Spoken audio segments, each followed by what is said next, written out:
안녕하세요. 엄마의 도서관입니다. 오늘은 이효성님의 산을 소개해 드리겠습니다. 구독과 좋아요는 저에게 큰 힘이 된답니다. 오늘도 모든 분들이 마음이 따뜻한 하루가 되시길 기원합니다.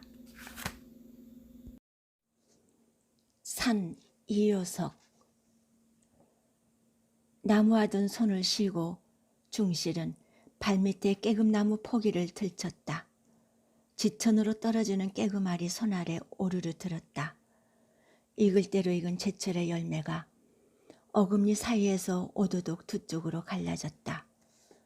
돌을 집어던지면 깨금알같이 오도독 깨어질 듯한 맑은 하늘, 물고기 틈같이 푸르다. 높게 뜬 조각구름대가 해변에 뿌려진 조개껍질같이 유난스럽게도 한편에 옹졸봉졸 몰려들있다. 높은 산등이라 하늘이 가까우련만 마을에서 볼 때와 일반으로 멀다. 9만리일까 10만리일까 골짜기에서의 생각으로는 산기슭에만 오르면 만져질 듯 하던 것이 산허리에 나서면 단번에 9만리를 내빼는 가을 하늘. 산속의 아침나절은 졸고 있는 짐승같이 막막한 하나 숨결이 은근하다. 희어탄 산등은 누워있는 황소의 등허리요. 바람결도 없는데 쉴 새 없이 파르르 나부끼는 사시나무 잎새는 신의 숨소리다. 첫눈에 띄는 하얗게 분장한 자작나무는 산속의 일색, 아무리 단장한 대야사람의 살결이 그렇게 힐 수 있을까. 수북 들어선 나무는 마을의 인총보다도 많고 사람의 성보다도 종자가 흔하다. 고요하게 무럭무럭 걱정 없이 잘들 자란다. 산오리나무, 물오리나무, 가락나무, 참나무, 졸참나무, 박달나무, 사스레나무, 떡갈나무, 무치나무, 물가리나무, 쌀이나무, 고로쇠나무, 골짜기에는 신나무, 아급의나무, 갈매나무, 개온나무, 엄나무, 산등에 간간히 섞여 어느 때나 푸르고 향기로운 소나무, 잣나무, 전나무, 노간주나무, 걱정 없이 무럭무럭 잘들 자라는 산속은 고요하나 웅성한 아름다운 세상이다. 가시같이 싱싱한 기운과 향기, 나무 향기, 흙냄새, 하늘 향기, 마을에서는 찾아볼 수 없는 향기다. 낙엽 속에 파묻혀 앉아 깨금을 알뜰히 부수는 중실은 이제 새삼스럽게 그 향기를 생각하고 나무를 살피고 하늘을 바라보는 것이 아니었다. 그런 것은 한때 합쳐 몸에 험박 젖어들어 전신을 가지고 모르는 결에 그것을 느낄 뿐이다. 산과 몸이 빈틈없이 한때 얼린 것이다.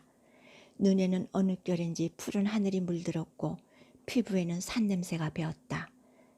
바심할 때 집북더기보다도 부드러운 나뭇잎, 여러 자 깊이로 쌓이고 쌓인 깨금잎, 가락잎, 떡갈잎의 부드러운 보류 속에 몸을 파묻고 있으면 몸뚱아리가 마치 땅에서 솟아난 한 폭의 나무와도 같은 느낌이다.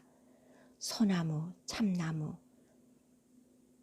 종중의 한 대의 나무다. 두 발은 뿌리요, 두 팔은 가지다. 살을 베면 피 대신에 나무찐이 흐른 듯하다. 잠자코 서는 나무들의 주고받은 은근한 말을, 나뭇가지에 고개짓하는 뜻을, 나뭇잎에 소곤거리는 속심을 총중의 한 포기로서 넉넉히 짐작할 수 있다. 해가 뜰 때에 즐거하고 바람 불 때에 농탕치고 날 흐릴 때 얼굴을 찡그리는 나무들의 풍속과 비밀을 역력히 번역해낼 수 있다. 몸은 한 포기의 나무다. 벼랑간 부드득 솟아오르는 힘을 느끼고 중실은 벌떡 뛰어 일어났다. 쭉 혀는 네 할개에 힘이 뻗쳐 금시에 그대로 하늘에라도 오를 듯 싶었다. 넘치는 힘을 보낼 곳 없어 할 수 없이 입을 크게 벌리고 하늘이 울려라 고함을 쳤다. 땅에서 솟는 산전기에 힘찬 단순한 목소리다. 산이 대답하고 나뭇가지가 고갯짓한다. 또 하나 그 소리에 대답한 것은 맞은편 산허리에서 불시에 푸드득 날아뜨는 한 자웅의 꽁이었다. 살찐 까투리에 꽁지를 물고 나는 장기의 오색 날개가 맑은 하늘에 찬란하게 빛났다. 살찐 꽁을 보고 중실은 문득 배가 허출함을 느꼈다. 아래편 골짜기 개울 옆에 간직하여둔 노루 고기와 가랑잎새에 싸둔 개꿀이 있음을 생각하고 다시 낫을 집어들었다.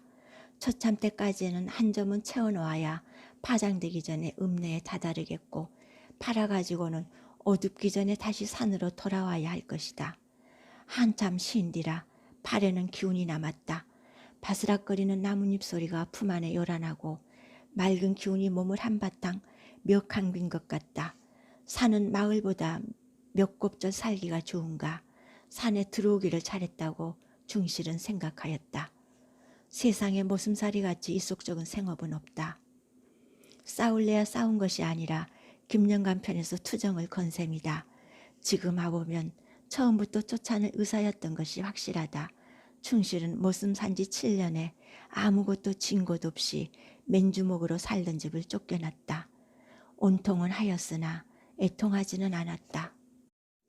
해마다 사경을 또박또박 받아본 일 없다. 옷 한 벌 버젓하게 입은 적 없다. 명절에는 놀이할 돈도 푼푼이 없이 늘 개보름 새듯 하였다. 장가들이고 집 사고 살림을 내준다는 것도 헛소리였다.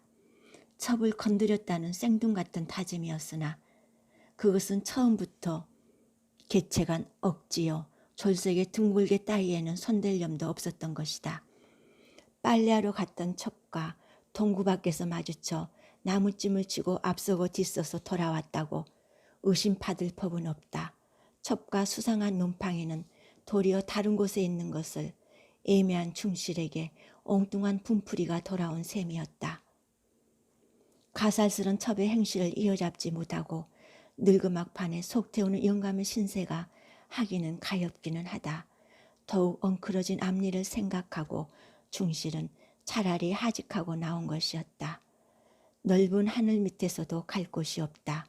제일 친한 곳이 늘 나무하러 가던 산이었다. 집북더기보다도 부드러운 두툼한 나뭇잎의 맛이 생각났다. 그 넓은 세상은 사람을 배반할 것 같지는 않았다. 빈 지게만을 걸머쥐고 산으로 들어갔다. 그 속에서 얼마 동안이나 견딜 수 있을까? 한시험도 되었다. 벽중골에서도 올이나 들어간 마을과 사람과는 인연이 먼 산엽이다. 산등이 펑퍼짐하고 양지 쪽에 해가 잘 쬐고 골짜기에 개울이 흐르고 개울가에 나무 열매가 지천으로 열려있는 곳이다. 양지 쪽에서는 나무하러 왔다. 낮잠을 잔 적도 여러 번이었다. 개울가에 불을 피우고 밭에서 뜯어온 옥수수 이삭을 구웠다. 숲풀 속에서 찾은 으름과 나뭇가지에 익어 시든 아그배와 산사로 배가 불렀다. 나뭇잎을 모아 그 속에 푹 파고든 잠자리도 그다지 춥진 않았다.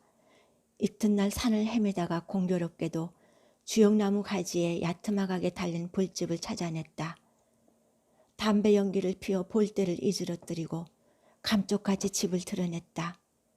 속에는 맑은 꿀이 차 있었다. 사람은 살라고 마련인 듯 싶다. 꿀은 조금으로도 요기가 되었다. 개와 함께 여러 날 양식이 되었다. 꿀이 다 떨어지지도 않은 그저께 밤에는 맞은편 심산에 산불이 보였다. 백일홍같이 새빨간 불꽃이 어둠 속에 가깝게 솟아올랐다. 낮부터 타기 시작한 것이 밤에 들어가서 겨우 알려진 것이다. 누이에게 먹히는 뽕잎같이 아물아물 헤어지는 것 같으나 기실은 한자리에서 아롱아롱 타는 것이었다. 아기의 혀끝같이 널름거리는 불꽃이 세상에도 아름다웠다.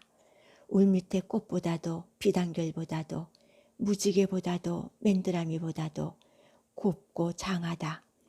중실은 알 수 없이 신이 나서 몽둥이를 들고 산동을 따라 오르고 골짜기를 건너 불 붙는 곳으로 끌려 들어갔다. 가깝게 보이던 곳과는 딴판으로 꽤 멀었다. 불은 산등에서 산등으로 둘러붙어 골짜기로 타내려갔다. 화기가 확확 튀어 가까이 갈 수 없었다. 후끈후끈 무더웠다. 나무 뿌리가 탁탁 튀며 땅이 쨍쨍 울렸다. 민출한 자작나무는 가지가지에 불이 피어올라 한 포기에 산호수 같은 불나무로 변하였다. 헛되이 타는 모두가 아까웠다.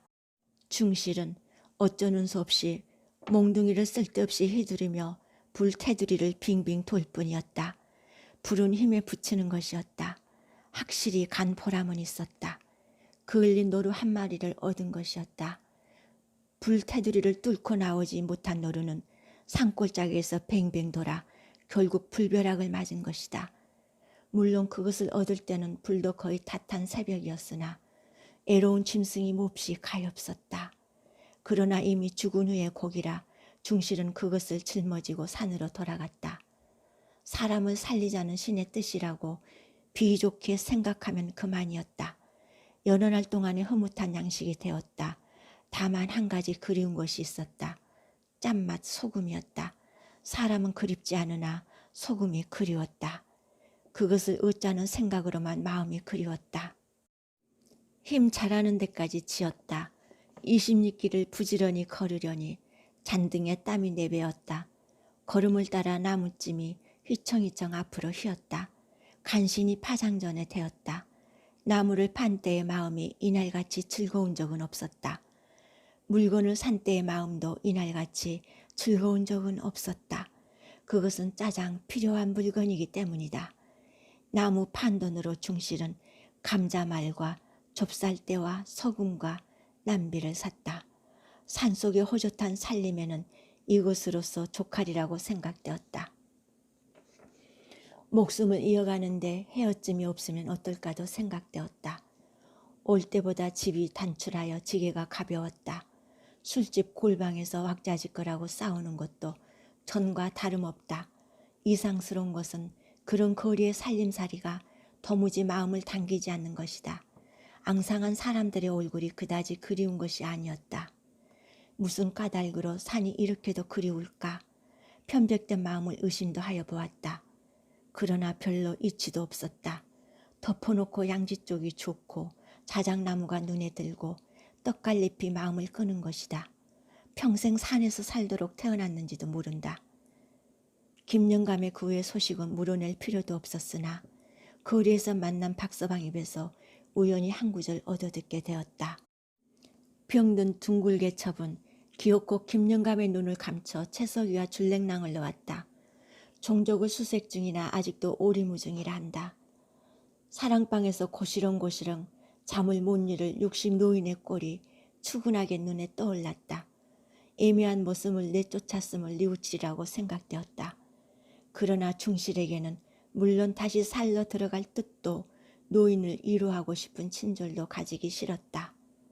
다만 거리의 살림이라는 것이 더 한층 어수선하게 여겨질 뿐이었다. 산으로 향하는 저녁길이 한결 개운하다. 개울가에 남비를 걸고 소투른 솜씨로 지은 저녁을 마쳤을 때에는 밤이 저기 어두웠다. 깊은 하늘에 별이 총총 돋고 초생달이 나뭇가지를 올가미 지었다. 새들도 깃들이고 바람도 자고 개울물만이 쫄쫄쫄쫄 숨쉰다. 검은 산등은 잠든 황소다. 등걸불이 탁탁 튄다. 나뭇잎 타는 냄새가 몸을 휩싸며 구수하다. 불을 쬐며 담배를 피우니 몸이 훈훈하다. 더 바랄 것 없이 마음이 만족스럽다. 한 가지 욕심이 솟아올랐다. 밥 짓는 일이란 머슴이 할 일이 못 된다. 사내 자식은 역시 밥 갈고 나무하는 것이 옳은 것이다. 장가를 들려면 이웃집 용녀만한 색시는 없다. 용녀를 데려다 밥일을 맡길 수밖에는 없다고 생각하였다. 용녀를 생각만 하여도 즐겁다. 국리가 차례차례로 술술 풀렸다. 굵은 나무를 베어다 껍질째 토막을 내 양지 쪽에 쌓아올려 단간에 조촐한 오두막을 짓겠다. 펑퍼짐한 산허리를 일고 밭을 만들고 봄부터 감자와 기리를 갈 작정이다. 오랍들의 우리를 세우고 염소와 돼지와 닭을 칠터 산에서 노루를 산채로 붙들면 우리 속에 같이 기르고 용녀가 집일을 하는 동안에 밭을 가꾸고 나무를 할 것이며 아이를 낳으면 소같이 산같이 튼튼하게 자라렸다. 용녀가 만약 말을 안 들으면 밤중에 내려가 가만히 업어올 걸. 한번 산에만 들어오면 별 수 없지. 불이 거의 아스러지고 물소리가 더 한층 막다. 별들이 어지럽게 깜박거린다. 달이 다른 나뭇가지에 걸렸다. 나머지 등골불을 발로 비벼 끄니 골짜기는 더 한층 막막하다. 어느만 때인지 산속에서는 때도 분별할 수 없다. 자기가 이른지 늦은지도 모르면서 나무 밑 잠자리로 향하였다. 낯가리같이 두투룩하게 쌓인 낙엽 속에 몸을 송두리째 파묻고 얼굴만을 빠끔히 내놓았다. 몸이 차차 푸근하여 온다. 하늘의 별이 와르르 얼굴 위에 쏟아질 듯 싶게 가까웠다 멀어졌다 한다. 별 하나 나 하나, 별 둘 나 둘, 별 셋 나 셋. 세는 동안에 중실은 제 몸이 스스로 별이 됨을 느꼈다.